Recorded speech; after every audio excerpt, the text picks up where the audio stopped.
Bueno, lo que vamos a ver de esta última partecita que nos quedaba de Reino Monera es el último segmento donde les dice ecología microbiana en los océanos, que como yo les decía ayer, es como un ejemplo, porque en realidad hay bacterias por todos lados, o sea, en absolutamente todos lados, no solo en los océanos, pero lo que sucede justamente en los océanos es que es tan amplia la cantidad de bacterias que existen que hay redes tróficas que directamente están formadas todas por bacterias, o sea que puedo encontrar bacterias productoras, consumidoras de distinto orden en relaciones simbióticas, parásitas, comensalistas, y también que sean descomponedoras. El tema es que toda esta microred alimentaria o trófica de bacterias también se conjuga con algunos eucariotas unicelulares. Por ejemplo, acá les pone ejemplo las algas, pero la verdad es que hay protozoarios, que se los llaman así a los protistas que son heterótrofos, incluso hasta animales que son microscópicos. La verdad es que nosotros no vemos todo el grupo de los animales, pero dentro de los animales hay un grupo que se llaman mesozoarios, que por más de que todos los animales sean pluricelulares, no quiere decir que todos sean macroscópicos. Hay unos gusanitos, por ejemplo, que se llaman mesozoos dentro de los animales que están formados por aproximadamente 20 células, así que obviamente son microscópicos. Y también entrarían dentro de este grupo, de esta microred alimentaria. Si bien la base productora de los océanos está dada por el fitoplancton, que nosotros lo venimos viendo desde el principio. ¿Qué hace este fitoplancton? Y obviamente fija todo el carbono inorgánico que hay, como dióxido de carbono, y lo conjuga en compuestos orgánicos que después mantienen a toda esta microred alimentaria. Pero así como ponemos de ejemplo el fitoplancton, porque acá Curtis habla justo de esto, todo el componente que se alimenta de este fitoplancton, nosotros ya sabemos que se llama zooplancton, y que no solo incluye a bacterias, sino algunos eucariotas también unicelulares que forman, o sea, unicelulares y pluricelulares microscópicos que forman esta gran red en el océano. De hecho, por ahí es difícil clasificarlos de acuerdo a grupos de poblaciones de la misma especie. Entonces, muchas veces a este fitoplancton, por ejemplo, o al plancton acuático, para incluir también a los heterótrofos, se los clasifica por el tamaño. Ustedes ya saben que el prefijo pico, que significa 10 a la menos 12, nano 10 a la menos 9 y micro 10 a la menos 6, me habla de una idea de tamaño. Bueno, a veces a este plancton se lo clasifica de acuerdo a este tamaño, aunque en realidad los prefijos no quieren decir ese tamaño que vieron desde la matemática, ¿sí? Sino simplemente para ordenarlos. Entonces yo digo, bueno, los más chiquititos para agruparlos en menos de 5 micras, que la mayoría van a ser bacterias, son el plancton más chiquitito y le llamo picoplancton, al que le sigue, que sería un tamaño intermedio, en donde hay una conjugación entre bacterias y organismos unicelulares, que iría de 5 a 30 micrómetros, lo llamo nanoplancton, y a los más grandes, que muchas veces incluyen a la mayoría de los organismos eucariotas y no procariotas unicelulares, el microplancton, que sería más de 30 micrómetros. ¿Sí? Es una cuestión de clasificación en este amplio estudio de las microredes alimentarias en los océanos, porque son tan amplias. Ustedes nunca se olviden que el origen de la vida se dio en el agua, y además el 70% del planeta es agua. Entonces, la mayor cantidad de los seres vivos obviamente están en el agua, entonces me ponen como ejemplo esta clasificación de los ciclos microbianos, ¿sí? Sepan igual que las bacterias están obviamente absolutamente en todos los ecosistemas, incluso en algunos en donde no hemos llegado ni siquiera a investigar y se piensa que igual hay bacterias. Más allá de que no está acá en este Power porque tienen un cuadrito que ya está bastante sintético en el fondo, o sea, en el final del cuadernillo, donde les dice principales patógenos en los seres humanos. Si bien toda la unidad de Reino Monera les va nombrando algunas bacterias como ejemplo, ya sea en este cuadrito donde los clasifica o en algunos donde aparecen imágenes, a lo largo de todas las unidades, incluso en biología humana también, aparecen algunas bacterias que son patógenas y que producen una patología determinada. Entonces, lo que yo hice en ese cuadrito donde les dice principales patógenos no es un cuadrito que sale en Curtis, sino que es un resumen de todas las bacterias que van apareciendo en todas las unidades para que ustedes las tengan todas agrupadas acá y puedan asociar el nombre científico de esa bacteria con la patología que producen. Porque a la hora de evaluar esto, la Facu por ahí, cuando les evalúa los reinos, o sea, toda la parte de diversidad, les mezcla obviamente datos de protistas, de Monera, de Animalia, de lo que sea, con respecto también a las unidades que vamos viendo en biología humana. Entonces, el tener un resumen de todos los virus patógenos, de todas las bacterias patógenas, de todos los hongos patógenos, bueno, así en cada una de estas unidades me ayuda a resumir. Así que bueno, este cuadrito que forme parte del empapelado, no sé si ya están empapelando toda la pieza con resúmenes y con gráficos, que forme parte de este empapelado en la pieza para que, bueno, a poquito, a medida que lo van leyendo, se les vaya metiendo en la cabeza, porque esto es memoria, chicos, o sea, no van a buscar la lógica en el nombre en latín, ni van a ver la historia de cada una de las bacterias para poder racionalizarlo, o sea, más que nada es memoria, es sentarse a memorizar los grupos de cada agente patógeno con la patología que produce. Les van a preguntar sobre características de la patología, salvo que en algunas unidades aparezca puntualmente. Aparecen algunos detalles más, por ejemplo, de HIV, o cuando estamos viendo determinadas características, qué sé yo, en Animalia vemos el ciclo vital de un patógeno. Bueno, si la información está, obviamente se las pueden preguntar, pero no me van a preguntar todos los ciclos ni síntomas de una patología cuando en realidad esto es contenido justamente dentro de la medicina patológica y ni siquiera lo ven los primeros años en la carrera de medicina, sino que lo empiezan a ver en el ciclo clínico, ¿sí? Así que esto es todo lo que tienen que saber de Reino Monera. Díganme antes de pasar al TP qué dudas han quedado, no solo de esto, sino de todo lo que hemos visto de esta unidad. ¿Algo que no haya quedado claro?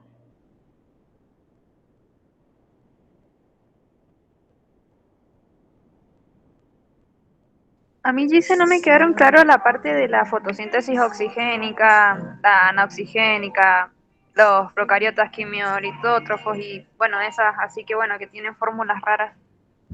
Bueno, no, pero las fórmulas, o sea, no hay que entender mucho, sino, o sea, entenderlo obviamente desde la química, pero lo que vos tenés que estudiarte en esas reacciones en medio como de memoria. No sé si es las reacciones lo que no entendiste, la clasificación. No, el tema de la química de las reacciones. Por eso, de cada química de la reacción, de cada uno de esos grupos o alguna puntual, no se entendió. Claro, de cada uno de los grupos, porque no sabría cómo, básicamente, cómo aplicarla al tipo de bacteria. Claro, pero por eso, el tipo de bacteria al cual vos tenés que ver cada una de esas reacciones, o sea, vos tenés que ver la reacción, entender desde la química qué es esa reacción y de ahí asociarla con el grupo. O sea, no te está mostrando toda la reacción completa. Entonces, es imposible que entiendas todo el metabolismo, porque, a ver, pongamos como ejemplo alguna reacción de los oxidadores. ¿Para que lo busquen en el Power? Bueno, por ejemplo acá, yo tengo el grupo, qué sé yo, de oxidadores del nitrógeno. Recuerden que habíamos dicho que eran oxidadores porque están oxidando un compuesto y se les ocurrió al grupo de bacteriólogos que clasificó a este grupo decir, bueno, están oxidando un compuesto con nitrógeno. Por ejemplo, acá es el amoníaco, en este ejemplo encima que me dieron. Pero ¿qué es lo que yo tengo que entender de todos los oxidadores? Que están oxidando un compuesto, que de ahí parte el nombre, y que la reacción química me fundamenta que esta reacción, y esto lo entienden desde la química, es exergónica. Entonces, más allá de que el compuesto de nitrógeno, que en esta bacteria de nitrógeno puede partir este grupo de amoníaco, este parte de nitrito, y pueden partir de otros, porque estos son dos ejemplos de todos los grupos que existen, ¿yo qué hago? Oxido un compuesto nitrogenado, obtengo otro obviamente nitrogenado, porque el nitrógeno no va a desaparecer, sino que va a sufrir un proceso, o sea, una redox, y esta reacción es exergónica y de ahí obtengo la energía, ¿sí? Para llevar a cabo obviamente el proceso. Ahora, distinto es en un organismo que, por ejemplo, lo han clasificado dentro de los grupos reductores, como puede ser, ponemos un ejemplo, ya que estamos hablando de los del nitrógeno, reductores, por ejemplo, del nitrato, en donde está bien, yo voy a hacer reducción del nitrato, pero el nombre del grupo de la bacteria le pusieron reductores del nitrato, pero ¿de dónde saca la energía? Porque justamente yo tengo que ver de dónde está adquiriendo la energía este grupo de bacterias. Y en realidad está haciendo reducción de nitrato, pero a mí lo que me importa para la bacteria es la oxidación de este compuesto orgánico. En consecuencia, como en todas las redox, si hay alguien que se reduce, el otro se oxida, ¿sí? Este es el compuesto que se oxida, este es el que se reduce y los otros son los residuos que libera. ¿Pero por qué me sirve también? Porque es una reacción exergónica y esa reacción exergónica le da el fundamento a la bacteria para llevarla a cabo y obtener la energía para después sus procesos metabólicos. ¿Sí? O sea, vos tenés que entender el proceso. Las redox de cada una y algunas de estas, que por eso les dije, si quieren compártanlas con el Cristian, el Rodri, muchas veces los profes ya saben que ustedes ven en esta unidad estas redox como para entender en realidad qué compuesto se reduce y cuál se oxida. La verdad es que hay algunos, como por ejemplo estos, que todavía ni siquiera la pueden estudiar como una redox completa porque no han visto compuestos orgánicos. Quizás así cuando vean orgánica y los puedan asimilar. Pero en realidad las redox ustedes ven la ecuación para poder igualarlas. Estas ecuaciones ya están igualadas, pero yo tengo que entender el por qué un grupo de bacterias como estos, y como reductor, si cuando algo se reduce, gana electrones, ¿para qué voy a creer que esta bacteria haga ganar electrones al nitrato? No, este es el nombre que le han puesto al grupo. Y sí, es verdad que se reduce el nitrato, pero también se oxida otro compuesto y el resultado de esta reacción es exergónica y lo que le importa a esta bacteria es obtener energía de esta reacción. ¿Para qué? Cada grupo de bacterias hace una función metabólica distinta. Eso es sumamente amplio en la bacteriología, pero tampoco lo tienen que saber nada más la reacción que le da origen a la obtención de energía. ¿Se entiende?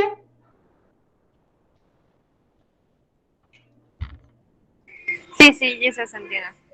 O sea, sentarte con cada reacción y ponerte a memorizarla, sí, es un trabajo que tiene que hacer cada uno y como les dije, a ver, si yo ya me sé toda la unidad de Reino Monera y me queda únicamente colgado esto en los repasos y bueno, me siento a ver cada una de las reacciones, pero la idea es que yo pueda entender el proceso general, entonces si me lo hacen en alguna pregunta, yo pueda pensarlo sin por ahí saberme esa pregunta de memoria, porque a ver, yo tengo un grupo de quimiorganótrofos, tengo que saber quiénes están dentro de los quimiorganótrofos, pero si los quimiorganótrofos son heterótrofos, ¿qué hace un heterótrofo? Descompone un compuesto orgánico para obtener energía. O sea, nosotros heterótrofos hacemos eso. Entonces, si un grupo, por ejemplo, es reductor de un sulfato, bueno, está bien, quiere decir que en la reacción química yo voy a encontrar el sulfato, como teníamos acá, y estos son todos grupos de ejemplos, digamos, de reductores de algún compuesto. Bueno, ¿cuál me da Curtis, por ejemplo, de reductor del sulfato? Nada más a estos dos grupos, de los cuales el de sulfobacter es el más común. Bueno, estoy haciendo reducción del sulfato, por eso de ahí viene su nombre, pero es un quimio-organótrofo. Entonces, ¿qué está descomponiendo? Y obviamente un compuesto orgánico. Fíjense en la reacción. Acá está el ejemplo de un compuesto orgánico, que es el acetato, ¿sí? Que está ionizado, pero es lo mismo que el ácido acético o el ácido etanoico. Entonces, es heterótrofo porque descompone un compuesto orgánico. Entonces, más allá de este ejemplo, en la ecuación química, un reductor del sulfato tiene que oxidar un compuesto orgánico y reducir el sulfato. Y si voy a reducir el sulfato, ¿qué voy a obtener como resultado? Y algún compuesto, como por ejemplo acá, me da el ejemplo del bisulfuro, como yo les dije, puede darme hidruro de hidrógeno, ácido sulfúrico, me puede dar otro compuesto, incluso me puede dar azufre, dependiendo obviamente la reacción. Ustedes ya desde la química saben por qué un compuesto se oxida y se reduce. Lo que yo tengo que entender es la clasificación de estas bacterias bajo el concepto químico de óxido-reducción y la agrupación general. Entonces, yo puedo no saberme la reacción de memoria, pero si yo estoy estudiando quimiorganótrofos y sé que son heterótrofos, sé que todos parten de algún compuesto orgánico. Por otro lado, el grupo, por ejemplo, les digo porque estos dos son los más complejos por ahí de clasificar. Si yo tengo un quimiolitótrofo y bueno, estoy diciendo que obtiene la energía de un compuesto químico, pero parte de compuestos inorgánicos. Entonces, en todas las redox que hay de ejemplos, en todos estos grupos de oxidadores, hay compuestos inorgánicos. No hay compuestos orgánicos. Y hay un compuesto que se está oxidando, que me lo dice el nombre de cada uno de estos grupos, y el resultado, obviamente, va a ser después de que este compuesto se oxida, el resultado del otro lado, obviamente, va a ser lo que compensa esa redox. Y lo veo por el cambio del número de ionización del compuesto. ¿Se entiende? Sí, se entiende, Gis. Este proceso de entender la clasificación es básico acá en biología. Como les digo, aprenderse las reacciones redox de memoria, que pueden ser una u otra, no sé si es tan significativo. Son como a modelos de ejemplo, pero sí es significativo que ustedes entiendan cuál es el sentido, obviamente, de la clasificación de cada uno de estos grupos. Es más, fíjense que incluso en la clasificación general, cuando yo hablo de los fotolitótrofos y de los fotoorganótrofos, después ni siquiera el libro de Curtis me los clasifica igual, sino que me hace una clasificación en bacteria, o sea, en la fotosíntesis oxigénica inoxigénica, ¿sí? O anoxigénica. ¿Qué tengo que saber? Y tengo que conocer este representante importante de fotosíntesis oxigénica. ¿Por qué? Porque libera oxígeno al ambiente, que son las cianobacterias, y después dentro de las anoxigénicas, ¿sí? Que también son anaeróbicas, todas las bacterias verdes y rojas, sulfúreas o no sulfúreas. Entonces, entender que todas hacen fotosíntesis.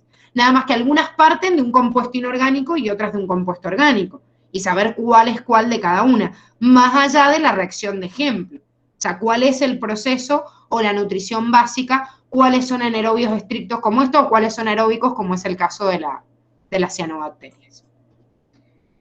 Bueno, ¿alguna otra pregunta, chicos, o duda de la unidad?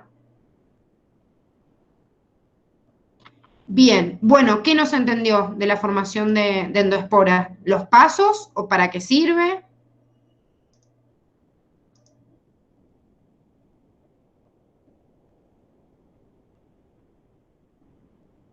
Bueno, los pasos en realidad es, ¿qué es lo que voy haciendo? Esto en realidad es el paso que sigue obviamente la bacteria para llevar a cabo este proceso. El fin de este proceso es congelar, digamos, bueno, que en realidad lo meten en un compuesto, digamos, sólido, a todo el ADN para que quede ahí estabilizado de la forma, digamos, más estable posible contra las radiaciones UV, contra la desecación. Pero ¿cómo hago para aislar este ADN? Y formo como un intento, si ustedes se fijan en la imagen, ahí estoy buscando para compartírsela, si ustedes se fijan en la imagen es como que le crea un tabique o un septo y de alguna forma termina separando este ADN, como si le creara un micronúcleo adentro, que no existe el núcleo en las células procariotas, pero le crea un septo en realidad para separar este ADN. Una vez que yo separo este ADN, ahí, y que lo uno con dipicolinato de calcio, lo fijo, le creo toda la capa externa de la membrana y de la pared, ¿sí? Ahí creo que se ve la imagen. Formo el septo primero, ¿sí? O sea, un septo que es la invaginación de la membrana. Se introduce el ADN adentro. Se une con dipicolinato de calcio, se fija para ser sumamente resistente a los rayos UV, a la desecación, todo. Y una vez que lo tengo unido como en un gel, se le crean todas las otras capas. La membrana interna, externa, incluso una pared de peptidoglucanos también, que es lo que se ven acá en celeste, en amarillo y en rojo. ¿Sí? O sea, se le crea una membrana interna, que es la que se ve acá en azul, una membrana externa, la de amarilla, y como una pared de peptidoglucanos también, que es la que se ve en roja. Cuando yo tengo todo esto, como que todo lo otro es una cáscara que se termina perdiendo. Entonces, todo lo que es la bacteria en sí, con los ribosomas que tenga flotando, con todo, no importa, porque lo que tengo acá encerrado es el ADN y es lo importante para después salir y fabricar, digamos, todos los componentes de una célula normal. Se rompe esto y me queda solo esa cascarita, que tiene todo el ADN con el dipicolinato de calcio envuelto como en un gel y tiene membrana, doble membrana y una pared. Esos son los pasos. ¿Se entiende, Emma?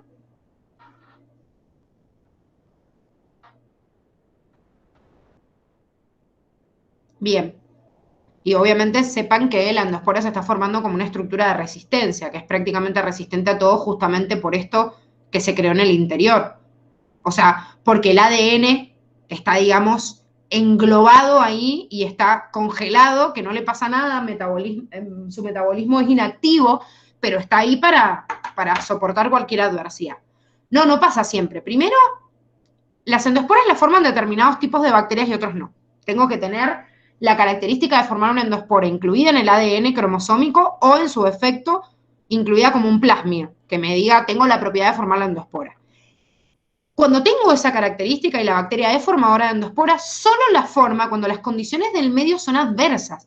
Piensen que esta bacteria, si en espora, está inactiva metabólicamente, no está viviendo, está congelando su proceso de supervivencia y en determinado momento cuando sale puede llevar su metabolismo activo. O sea, no tiene replicación del ADN, no tiene transcripción, no tiene traducción, nada. Está conservándose ahí. Entonces, solo lo hace en un momento en donde las condiciones son adversas. Por ejemplo, sube mucho la temperatura o está dentro de un huésped y salen muchas células inmunitarias a atacarlo. Entonces, se encierra en la espora. Y cuando ve, obviamente, los receptores que hay en la misma pared y membrana externa reconocen que las condiciones del medio han mejorado un poco, bueno, sale de la espora, sigue su metabolismo activo, se sigue reproduciendo y listo. Otra vez las condiciones son adversas, se vuelve a encerrar en una espora. ¿Sí? Se forma únicamente cuando las condiciones son adversas, no siempre, porque está inactivo, entonces no podría sobrevivir. De hecho, si se queda la espora ahí eternamente, nunca puede ni siquiera llevar a cabo su proceso de nutrición. O sea, normal. Bien, genial, Emma. Bueno, ¿alguna otra pregunta? No, de nada.